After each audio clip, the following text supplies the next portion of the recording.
नमस्कार बच्चों। आज हम लार्वा की मुख्य विशेषताएं की चर्चा करेंगे। लार्वा स्टेज की कोई उम्र नहीं होती और ये कुछ घंटे से लेकर कई वर्ष तक हो सकती है। जिन जंतुओं में लार्वा पाए जाते हैं उन्हें इनडायरेक्ट डेवलपमेंट में शामिल करते हैं, जबकि लार्वा के बिना वाले जंतुओं में प्रत्यक्ष परिवर्धन पाया जाता है। जैसा कि हमने पिछली बार डिस्कशन किया था डायरेक्ट और इनडायरेक्ट डेवलपमेंट के बारे में।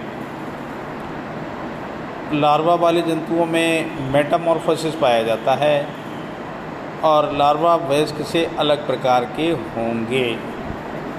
गैमीट से वयस्क बनने तक की क्रिया में जीन्स निर्देश प्राप्त होते हैं और उसमें अभिव्यक्ति तथा क्रियान्वयन में समय लगता है, क्योंकि उस समय उनमें अन्य दूसरे कार्य संपन्न हो रहे होते हैं।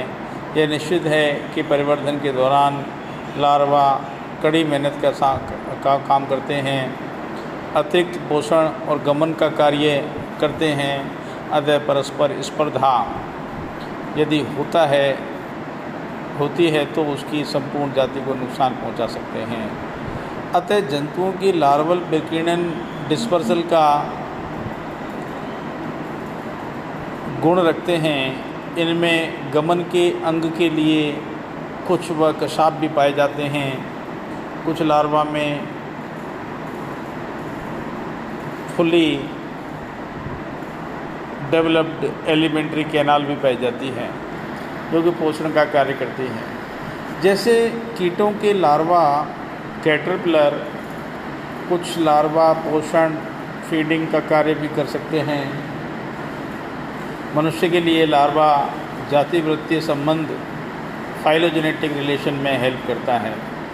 तो ये हम कह सकते हैं कि फाइलोजेनेटिक रिलेशनशिप भी लार्वा का एक अभिन्न अंग है, क्योंकि कुछ वयस्क जो होते हैं वो एनिमल्स आपस में समान नहीं होते, परंतु उनकी लार्वल स्टेज और भ्रूणीय प्रावस्था समान रखी जाती है। कुछ लार्वा जनन कर सकते हैं और इससे दूसरी जातियों का जन्म होता है, और कुछ लार्वा इस प्रक्रिया से बिना वयस्क में बदले ही जनन करते हैं। इस क्रिया को पीडोजेनेसिस कहते हैं। एग्जाम्पल न्यूट या मेंढक। वयस्क की तुलना में लार्वा बहुत ही सॉफ्ट होते हैं, अतः इस पर वातावरण की बहुत बड़ा प्रभाव पड़ता है और इससे प्राकृतिक वर्ण का भी प्रभाव पड़ता है। क्रस्टेशिया वर्ग के लार्वा। तो अब हम देखेंगे कि क्रस्टेशिया वर्ग के लार्वा कौन कौन से हैं। क्रस्टेशिया वर्ग में लार्वा में क्रमबद्ध परिवर्तन होता है, वह एक के बाद एक लार्वा और अन्य लार्वा उत्पन्न होते हैं। जैसे नोप्लियस, मेटानोप्लियस, प्रोटोजोइया, जोइया, माइसिस एटसेट्रा लार्वा डेवलप्ड होते हैं। तो ये कई प्रकार से इसमें संभव हो सकता है। नोप्लियस क्रस्टेशिया वर्ग में यह लार्वा होता है जिसमें 3 जोड़ी उपांग होते हैं। इनमें एंटीन्यूल होते हैं, सेकंड और थर्ड जोड़ी उपांग द्विशाखित बाइरेमस होते हैं, और ये दोनों जोड़ी क्रम से एंटीना और मैंडिबल्स कहलाते हैं।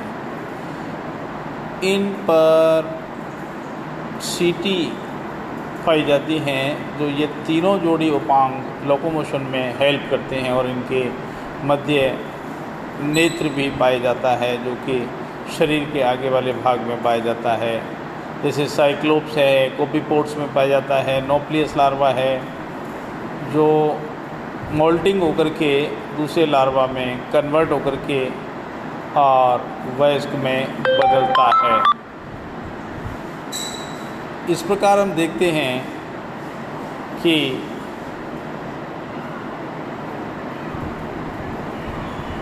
ये लार्वा कई तरह से जो है काम में आता है। नेक्स्ट है मेटानोप्लियस। ये अस्पष्ट अवस्था है और ये ज़रूरी भी नहीं है कि पहली अवस्था नोप्लियस और दूसरी मेटानोप्लियस ही हो, क्योंकि इन दोनों में कोई ख़ास अंतर नहीं होता। केवल इनके वक्ष में 3 से 4 जोड़ी उपांग मिलते हैं जो कि मैक्सिलिबुला, मैक्सिला और मैक्सिलिपेड कहलाते हैं।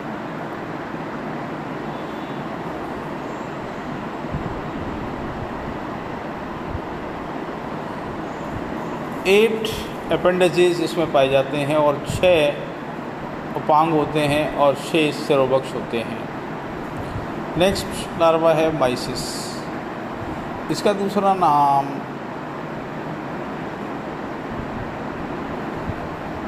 साइजोपोड है और पिनियोडी कुल के जंतुओं में ये माइसिस निर्मोचन के बाद बनता है, परंतु लोबस्टर फैमिली में सीधे माइसिस होता है। ये एक एडवांस लार्वा है जिसके सिर व वक्ष के सभी उपांग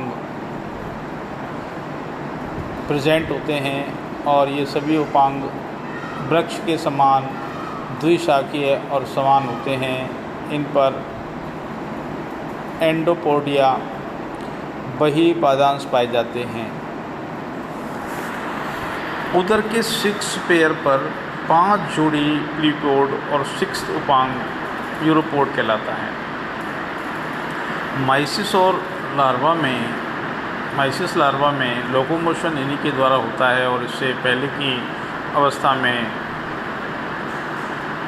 एंटीना संगिकाओं के द्वारा होता है और अंत में निर्मोचन के बाद ये माइसिस लार्वा वयस्क में बदल जाता है। साइप्रिस लार्वा।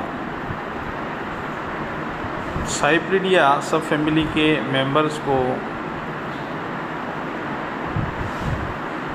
खंडाबार के सामान्य नाम से जानते हैं।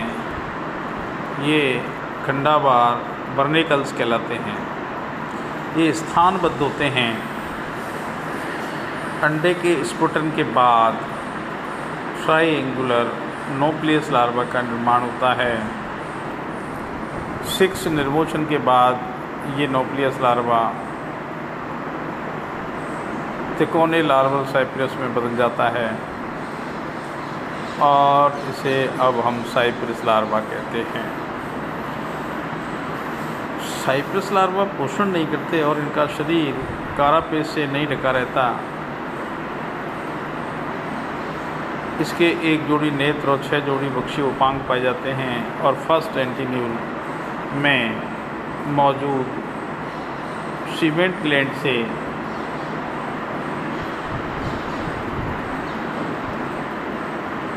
बार्निकल स्थिर होकर के किसी आधार से चिपक जाते हैं और मेटामॉर्फोसिस के द्वारा ये लार्वा एडल्ट बार्निकल्स में कन्वर्ट होते हैं, जैसे लीपस और वेलिनस।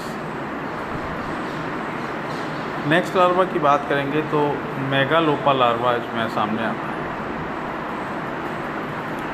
इनमें सभी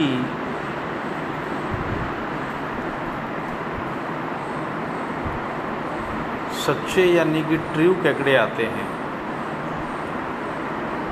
जो कि डेकापोड्स के लेब्रुरा समूह में आते हैं। इसमें अंडे के हैचिंग से सीधा जोइया लार्वा निकलता है। इसके उपरांत जोइया लार्वा माइसिस में न बदल करके मेगालोपा के लार्वा में बदल जाता है और इसका विशाल सिरोवक्ष जो होता है, इसको सिफेलोथोरिक्स कहते हैं, होता है, जिसमें 13 जोड़ी उपांग होते हैं। इसका उदर 6 खंडों का बना होता है। इनके खंडों पर प्लियोपोड यानी प्लवपार पाए जाते हैं और अंत में मेगालोपा निर्मोचन के बाद केकड़े में बदल जाता है। तो हमने देखा कि ये मेगालोपा लार्वा का जो सिस्टम है, एक खंडीय पूरा एक शरीर होता है इनका, और इनके खंडों पर लियोपोड भी मिलते हैं। नेक्स्ट लार्वा है फाइलोसोमा लार्वा। फाइलोसोमा नामक फैमिली लोबिस्टस जैसे जेसस, पिलेलुरस एट्सेट्रा आदि इसमें होते हैं। ऐसे कुछ जोया जैसा मानते हैं और स्पाइनी लोबस्टर्स एंड स्पाइंस लोबस्टर को ग्लास क्रब भी कहते हैं, जो निर्मोचन के बाद वयस्क लार्वा में बदल जाते हैं। इन सब लार्वा के अतिरिक्त हर्मिट क्रैब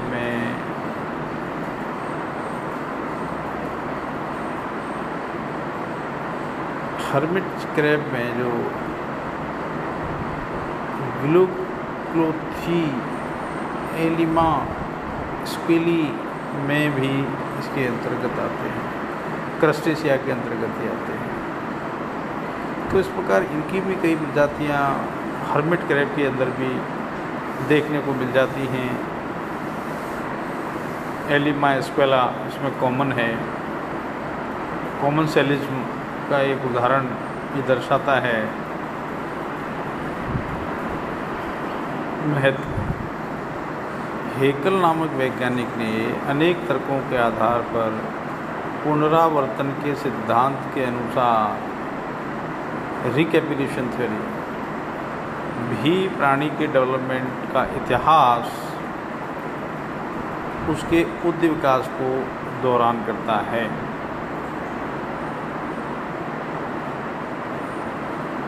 तो फाइलोजेनी है वो ऑन्टोजेनी को रिपीट करती है।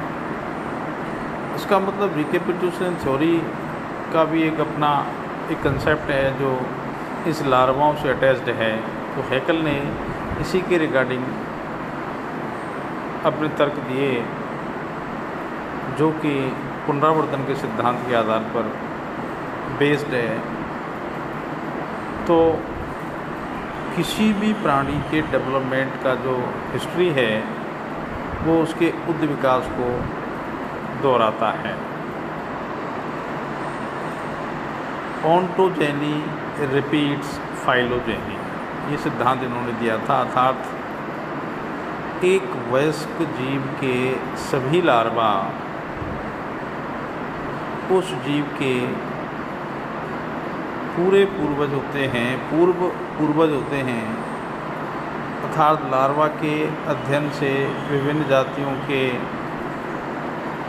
पारिस्थितिकी संबंध और निकटता प्रदर्शित होती है। तो ये हम कह सकते हैं कि लार्वा का कनेक्शन एवोल्यूशन से भी है और इकोलॉजिकल जो कोरिलेशन है और इसकी निकटता प्रत्येक जीव की विभिन्न जातियों की आपस में जो एफिनिटी है, एफिनिटी को भी ये शो करता है कि इनके बीच कहीं ना कहीं एक दूसरे के बीच एफिनिटी है। तभी तो हम ये कहते हैं कि एक क्रमबद्ध विकास है। एवोल्यूशन का मतलब क्रमबद्ध विकास को माना गया है, जिसमें विभिन्न प्रकार के फाइलम, क्लासेस, वर्ग और स्पीसीज़ धीरे धीरे डेवलप्ड हुई।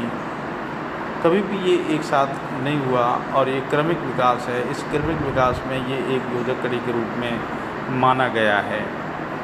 तो लार्वाओं का एक अपना महत्व है, जिसमें लार्वल स्टेज एक एवोल्यूशन के बीच की जो लिंक है उसको कनेक्ट करती है।